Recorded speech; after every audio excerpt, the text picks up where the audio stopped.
monene oyatie na kati ya culture congolaise.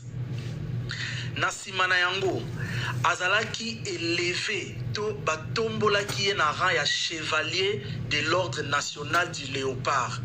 Alors, chevalier de l'ordre national du léopard ezali moko ya ba distinction honorifique ndeto ba moko ya ba distinction ya minene ya mboka na biso. Parce que nazo rappeler na mboka na biso tozalaka na ba distinction ya minene mibale. Distinction à liboso ezali ordre national du léopard o bakataka na mukuse ordre léopard. Ya mibale ezali ordre national héros nationaux Kabila Lumumba. Bakata yango na mukuse ordre Kabila Lumumba. Différence eza nini? Différence eza que ordre ya liboso to benga ordre national du léopard yango ezali héritage ya Zaïre oyo Mobutu atikelaki biso. Mais ordre wana Mobutu a instauré yango, si je ne me trompe pas, et je crois que c'est ça la vérité, depuis 1966 et tant Kabila koti na 1997 je crois to continue ki na yango ti Kabila le fils aye kozwa pouvoir na 2002 ba supprimer ordre national du léopard. Tant ba supprimer yango ba ye ko kotisa eloko ya sika o ba bengi ordre national héros nationaux Kabila Lumumba. Donc Kabila Lumumba eza penda ya Kabila o ya Kabila tena Lumumba te, mais ba kombo na bango ba attaché yango na ordre ya sika. Donc ba remplacer ordre national du léopard et komi ordre national héros nationaux Kabila Lumumba. Yango nde ba okata na mukuse ordre Kabila Lumumba. Et komi deuxième distinction ya munene ya mboka na biso. Donc pour ba pesa o lokumu na mboka na biso, il faut soit ozali muto kota qui na ordre national ya léopard ou soit actuellement depuis 2002 ezali ordre ya ba héros nationaux. Yango avant na continuer nzungu omona ke mutu nyonso azalaka na kin po na série ya Kabila tanga koti nga azali na kin série wana biso toyebaki makambo ya ba héros nationaux te. À moins que na mikosa. Mais mingi to bandaki koyeba te tango balobi Lumumba komi aza héros national, héros national, même Kabila tanga kofi ba commissaire héros national et comment qu'on dirait momoko ya sike koti na dictionnaire ya Congo. Pourquoi? Parce que na ordre du léopard ezaki remplacé na ordre national ya ba héros nationaux nde kota ki na sanswana. Sikoyo pona nini ti lelo bat balobela toujours ordre ya léopard alors qu'ils a déjà remplacé na ordre nationaux na ordre pardon ya Kabila Lumumba. Au mona ke nzungu ti lelo armoirie na biso ezaka léopard. Et puis tu auras si le lot zonga na les accords de paix, justice, travail, mais et comment justice, paix, travail, je crois. En tout cas, ceux qui n'a sali confusion en déroulé bisanga, mais armoirie n'a biso ti le lot et accords. Vous vérifiez là le logo s'il vous plaît na commentaire. Vérifier information pour tous à na nzela moko. Armoirie na biso ya Congo ti lelo ezaka léopard, même si na biso wana ezaka léopard so eza bongo en tout cas beaucoup melanga na poto corriger, mais naza sûr que ezaka ti lelo ezali léopard. Yango Kabila tanga changea ka kombo ya équipe nationale na biso et komaka Simba je crois. À moins qu'il n'a bossé, on a payé une fois. Mais tango, pardon? Oui. Et Komara Simba, oui. Et Komara Simba. Tant to zongeli. Armoirie na biso, léopard P et zongi et komi. Vous avez raison, validé côté wana. Ah voilà. Voilà. Merci beaucoup. Nous sommes dans un zungiste bazar fort côté. Mais ah c'est possible au Canada, on a eu. Voilà. Alors, sikoyo yango ti lelo omona même temps Tina Salama atangaki aussi ordre de léopard. Mais beaucoup mona samedi tango bakosa la décoration officielle fali akoti nakati ya lignée na lobité qui a commis héros national, mais akoti nakati ya honneur na lignée ya ordre national des héros nationaux Kabila Lumumba. mais à ne pas confondre fallait un héros national T mais bazo décoré na kati ya ordre national des héros nationaux Kabila Lumumba. Donc voilà, vraiment il faut se comprendre bien. Alors place wana expliquez-moi bien Bazi parce que bandeko baro toujours à la moi confusion expliquez-moi bien kokota na aza a commis héros national te kasi a continué na ordre et y a ba héros national. Expliquez-nous place wana ndeko nanga s'il vous plaît. Ah d'accord. Explication est abouée. Na mboka nyonso na bamboka nyonso ya monde soki nyonso te mais la plupart bazalaka na ba niveau moko ya likolo oyo ba elevaka fils ya pays nyonso oyo asali lokumu ya mboka ou bien oyo fo batu babanga ye sikoyo epa na biso omona ntango Tshisekedi akufi esalaki mwa mikolo bazolinga te bembene ya parce que président de la République yenda zali grand chancelier yenda zana makoki ya ko décider que mutuboye amata na dignité a sengi chancellerie ba mener ba enquête ba étudier kanaye est-ce que makambo mutu wana sali ebongi ba tombola ye penda na niveau ya likolo tant chancellerie ko tanga bazongi pa mukonda mboka pa grand chancelier balobi oui to moni penda ba œuvre ya mutu wana mais ye azala na niveau tel parce que tozalaka na chevalier tozali excepté chevalier tozalaka na ba grand cordon excepté ba grand cordon tozana na ba mérite misusu ya minene neti oyo papa we mbazwaki to koma ngo na sika na sima yazaki na grand officier siko ba kubanda kotala na biloko wana nyonso mutu wana na misala sali to komise na niveau nini. Sikoyo, pourquoi na lobby Fali Azali les amis, tout a poté parce que pourquoi Fali Azali héros national T mais à côté na lignée ya ba héros na kati ya lignée ya héros national. Na va expliquer. Na ebande les alaka ndenge na expliquer ki na liboso na ebande les alaki ordre national du léopard. Na ordre national du léopard wana entrée de jeu babenga ngoni titre ya likolo ya liboso ya ibandeli ya ngonde zali chevalier titre o Fali azwi lelo na sima ya titre ya chevalier eza na titre mususu elandi juste na sima ezali titre oyo Franco azwaka parce que rappelez-vous Franco azali parmi to comme pena niveau ana azali parmi batoyo bazwaki titre ya officier de l'ordre national ya léopard étant Franco azwaki yango azalaki officier mais fallait aza officier te fallait azali chevalier ça veut dire na ba titre bango nyonso baza na kati ya ordre national de léopard mais Fali abandi chevalier muto azali kolo ya chevalier ndezali officier na sima ya officier di kolo kuna je crois ezali commander na sima lisusu kuna ezali neti ba oba pesa ki papa we mais différence ezaki papa we bazaki yango na titre posthume avant to koma kuna na zongi na makamna ndoloba donc na ordre national du léopard soko koti na kati wana batebele bakotaka na kati wana mais sikoyo ordre national du léopard échangea et comment ordre national des héros nationaux. Donc ordre wana ezali ordre ya bato bazali na ordre ya ba héros nationaux o bobenga na kombo ya Kabila Lumumba, Kabila tiré Lumumba.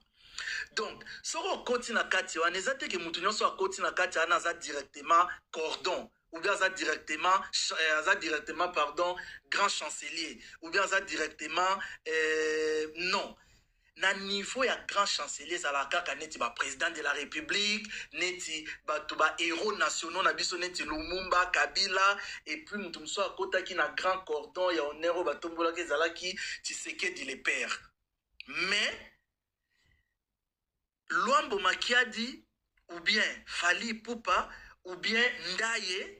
Tu te rappelles Nzungu na Ndaye yepe akotaka na kati voilà yepe akotaki na cadre ya ordre national de léopard mais ce qui par exemple Luambo na période wana, je crois na 1976, si on a se trompé, on a vérifier kuna. Na 1976, tant Luamba Kotaki na kati ya ordre national du léopard. Ce que ça qui na période à l'éloignement nga kota na kati ya ordre national des héros nationaux Kabila Lumumba. Mais qu'à cela ne tienne, nyonso wana baza na kati ya lignée moko. Même bato bakota ki na kala na ordre national ya léopard, na bato bakoti lelo na ordre Kabila Lumumba, bango nyonso baza na même considération. Seulement ba titre keseni. Eza lokola ngana yo nzungu tokoti lelo tozali na kati ya lisanga moko me balobi bon na lisanga wana oyo azui 5 étoiles yeyo oyo azui 2 étoiles yeyo oyo azui étoile moko yeyo donc fallait azana nous jeune abandi na étape wana ya chevalier mais lobi peut-être après chevalier encore comme officier lobi kuna sore landi après officier encore comme appelé grand cordon mais étape wana pona matango il faut asa la sous plan mususu bien sûr ningazo OK bien sûr bakoma étape wana bakoma ngo kaka boete yango moni lelo par exemple et l'autre faut te comprendre parce que lobelo moeza mutuya makasi.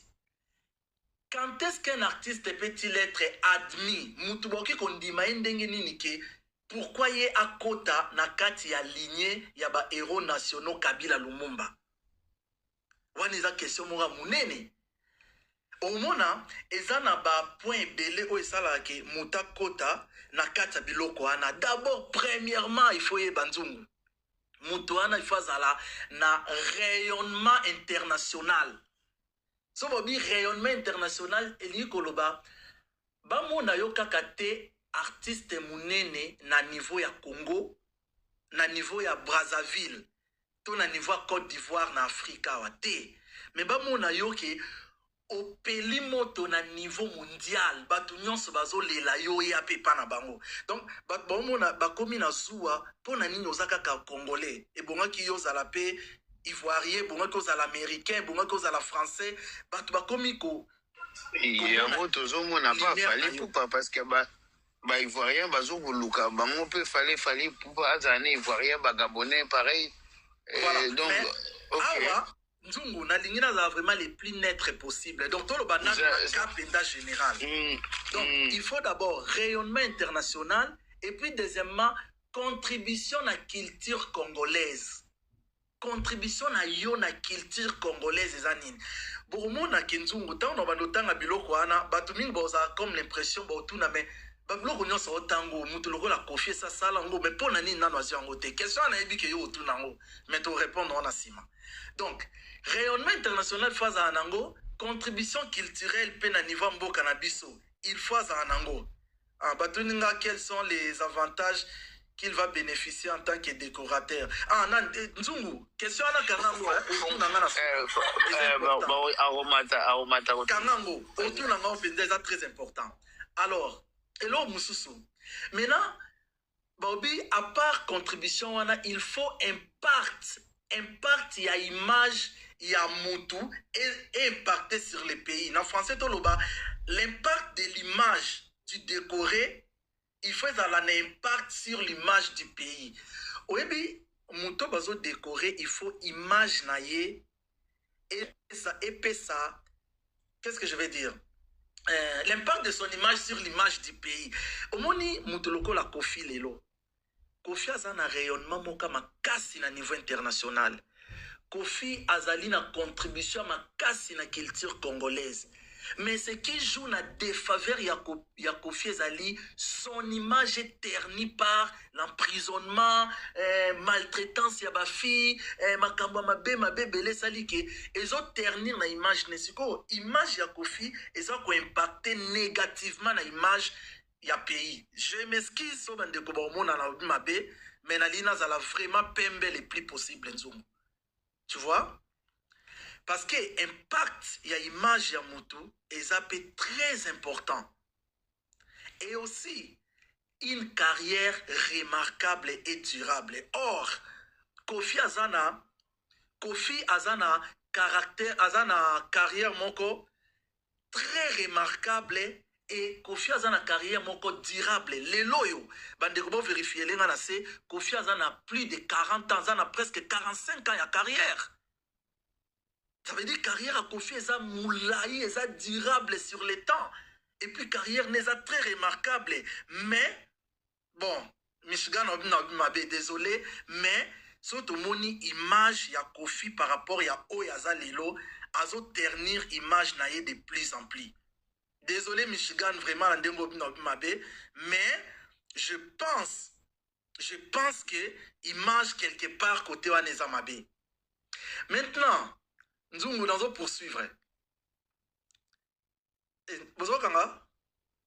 Oui, toujours très bien. Alors, pourquoi Tozo Loba?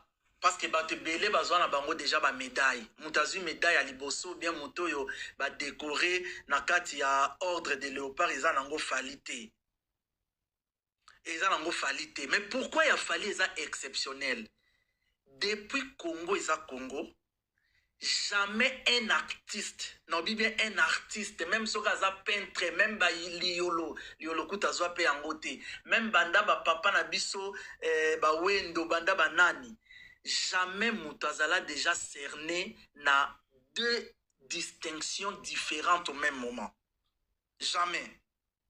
Wana en tout cas bandeko soki na kosi bo komira nzungu wana tanga na munene mais ezali jamais tikala kosala parce que lelo fallait azali na médaille d'or du mérite des arts sciences et lettres et ça récompense moko exceptionnelle aux cultures congolaises à Pesaka pour un rayonnement international naie et puis pour un mérite culturel naie. Deuxièmement, Azali Soussou élevé na grade ya chevalier parce que Nzungu n'a rappelé le moko désormais fallait au bengel sous falité. Il faut bengue chevalier fali poupa. Waneza c'est comme ça, eza logique. Soko boyi quand Nzungu aloba ko meli non soki ni nyokufi. Mais actuellement, il faut bengaye chevalier fali poupa parce qu'aza élevé na ordre moko ya likolo ya mboka na biso. Donc, biso nyos tunde tozabwe tugoloba asuste fali poupa pour ça chevalier fali poupa c'est comme ça aza chevalier aza mutoyo lelo akomi na lokumu mingi na mboka na biso on va pas exagérer poto lobaki akomi boye non eza makambo to lobaki fali akomi angote na lobango awa pour non te ko exagérer mais lelo aza muto aza na lokumu makasi pour omoni kokota na kati ya ordre honorifique ya niveau wana eza facilité mais na pona na cité avant bo bando tout na ba question na ina lobelo moko eza très important zungu fali akomi na ordre nationaux des héros nationaux Lumumba Kabila na âge ya mukie mais ye azali le plus jeune te na bato bazwa ba mérite wana mérite ya liboso muto azango na le plus jeune âge na ye eza Franco Luambo Makiadi parce que Luambo Makiadi azwa kango na 1976 soko tali âge ya Luambo azalaka na 38 ans na 38 ans Luambo azalaki déjà officier Barzi.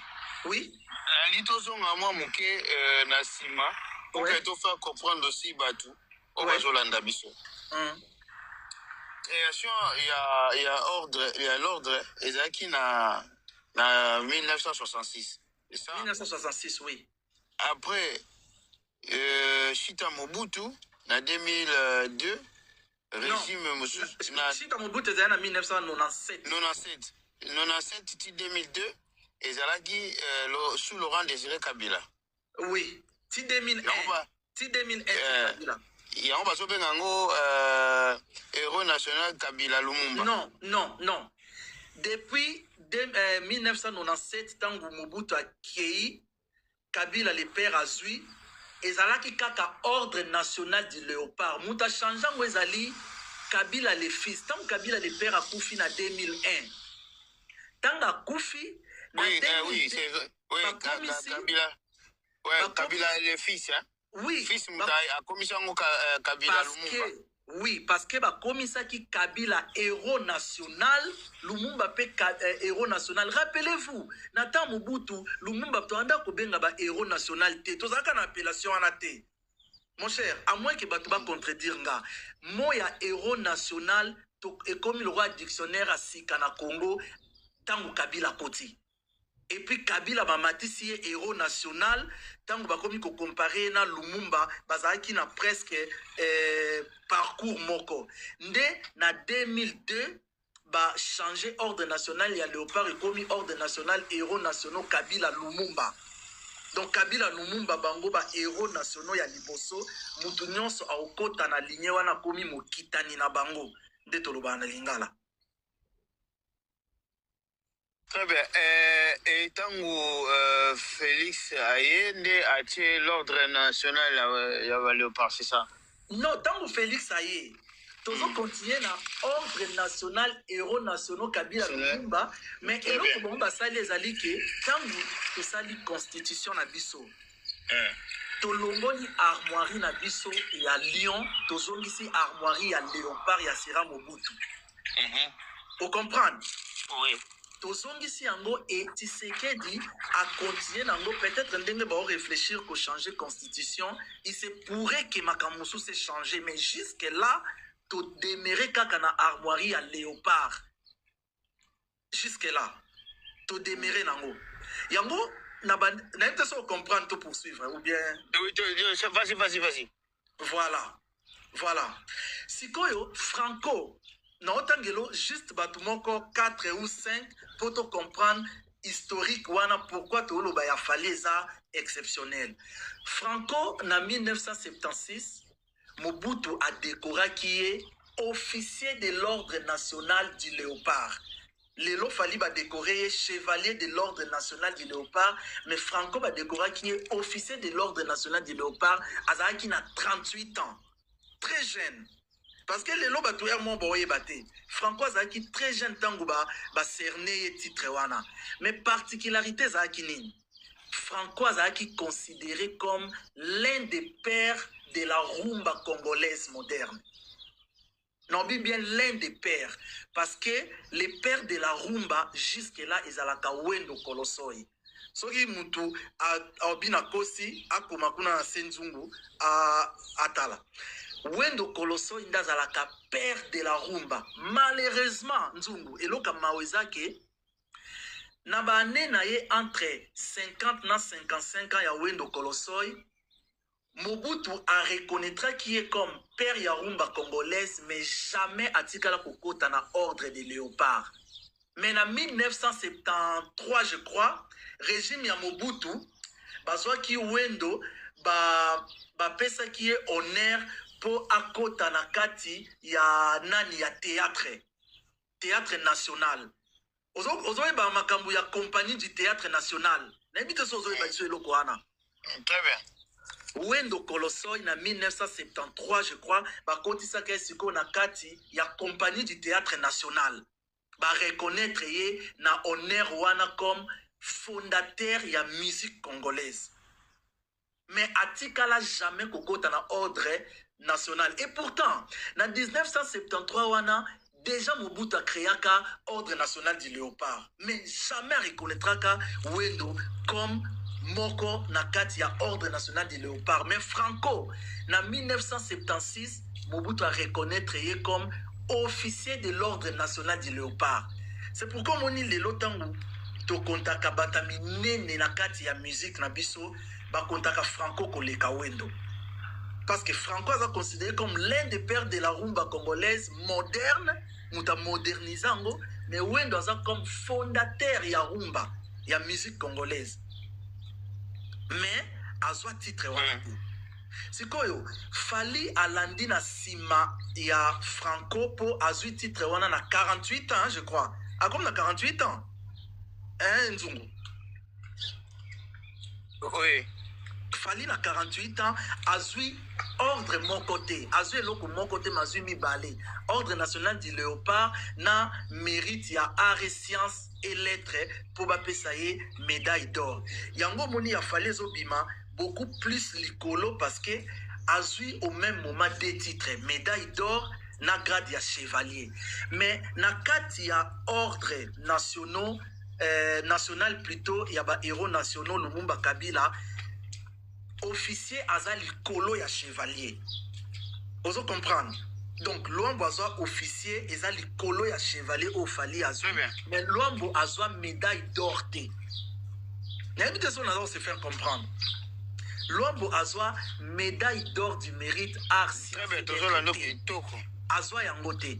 Mais azwa officier de l'ordre national oyeleki likolo eza likolo ya chevalier de l'ordre national. Yango fali azwi deux titres oyo mais na 48 ans.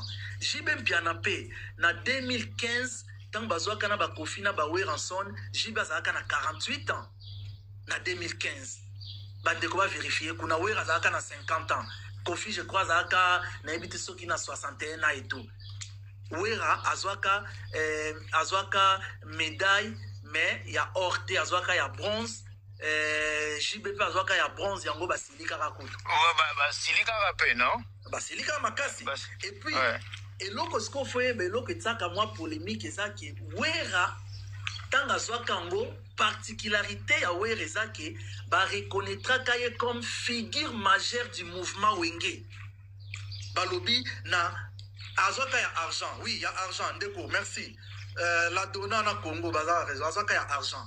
Wera ba reconnaîtraka ye comme figure majeure du mouvement Wenge. OK.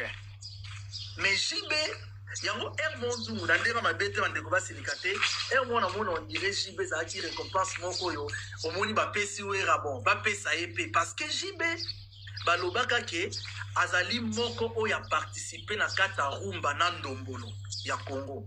Mais wera ba reconnaître comme figure majeure du mouvement ya Wenge, mais JB balobaka azali cofondateur ya Wenge et puis a participé na rumba na ndombolo. Oso comprendre? Après yango omoni ki bayokelaka mawa to lo ba vérité bayokelaka mawa. Bon kuna terro zo mimangana Zungu yokela pardon terro mimangana ya madi to simba nyoso Barzi. Oui. Mais wera ezalaki figure majeure ya mouvement ya Wenge yango moni lelo wera baloba toujours Wenge za wera. Mais ça bon na bibongo te na confirmer te vraiment na confirmer le côté mais bat baloba po na biloko wana siko soko talibi omona ke Francois yango na 38 ans fallait azumi balé na 48 ans JB na 48 ans wera na 50 ans Taboulé azwango na 60 ans mais particularité liso ya Taboulé ezaki ke Taboulé azwa deux médailles oyo mutu monte na Congo azwa médaille d'or oyo ba fali bazui azwa pe lisusu médaille du mérite civique.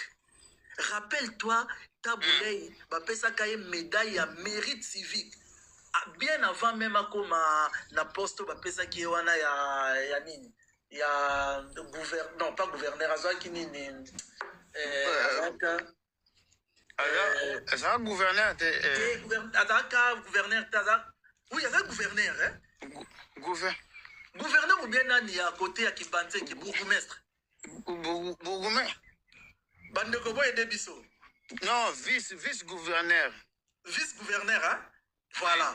Mais hier, donc Taboulé azwaka mi balé. Na 60 ans azwaka déjà et loko bafali bazui le médaille d'or du mérite des sciences et arts. Ensuite aye kozwa médaille du mérite civique. Pourquoi? Parce que particularité na ye ezaki ke Taboulé azaki reconnu comme l'une des plus grandes légendes de la musique africaine. Et wana foko bangaye. Naba légende, oui, toza naba légende. Mais yeba que parmi les plus grandes légendes d'Afrique, Taboulé azanakati. Wana particularité. Mais une fois encore, Taboulé atikala jamais kokota na kati ya ordre national des héros nationaux Kabila Lumumba. Donc, na côté wana ndelo que ça la particularité ya fali. Autre chose là que Papa Wemba Sikoyo na plus de 60 ans, Papa Wemba azwaka même pas mérite one. OK.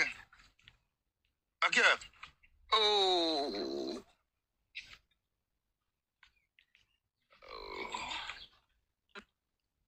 Pardon. Pardon, Bolimbisi.